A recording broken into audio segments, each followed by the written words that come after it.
ఇప్పుడు మనం 2024 సంవత్సరం ఆంధ్రప్రదేశ్ రాష్ట్రంలో జరగబోయే ఎలక్షన్లో గన్నవరం తరపు నుంచి కూటమి తరపు నుంచి వెంకట్రావు గారు, అలాగే మాత్రం వల్లభనేని వంశీమోహన్ గారు వైసీపీ తరపు నుంచి పోటీ చేస్తున్నారండి.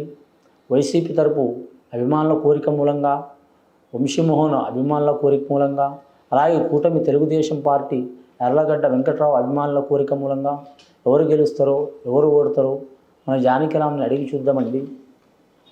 చూడు, వెంకట్రావు గారి జ్యోతిష్య బలం, యార్లగడ్డ వెంకట్రావు జ్యోతిష్య బలం, అలాగే వల్లభనేని వంశీమోహన్ జ్యోతిష్య బలం ఎలా ఉందో చూడు.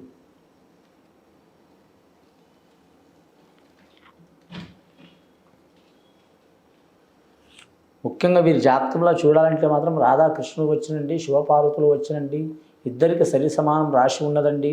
తెలుగుదేశం పార్టీ తరపు నుంచి యార్లగడ్డ వెంకట్రావు గారి జ్యోతిష బలంలో చాలా శుభయోగాలు ఉన్నాయి, చాలా వరకు లక్ష్మీప్రద యోగాలు ఉన్నాయి. అలాగే సీనియర్ నాయకులు వల్లభనేని వంశీమోహన్ గారి నుంచి కూడా శుభయోగాలు అశుభయోగాలు సరి సమానం ఉన్నాయండి.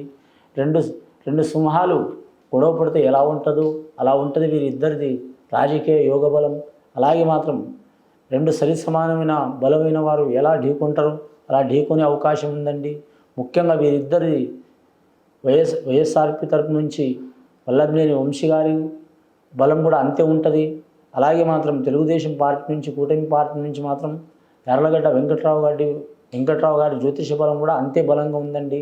కానీ ముఖ్యంగా వీరిద్దరి జాతక బలంలో చూడాలంటే గన్నవరం తరపు నుంచి మాత్రం వీరు హోరాహోరీ పోటీ సాగించే అవకాశం ఉందండి. చివరి నిమిషంలో మాత్రం ముఖ్యంగా యార్లగడ్డ వెంకట్రావు గెలిచే అవకాశం ఉన్నదండి.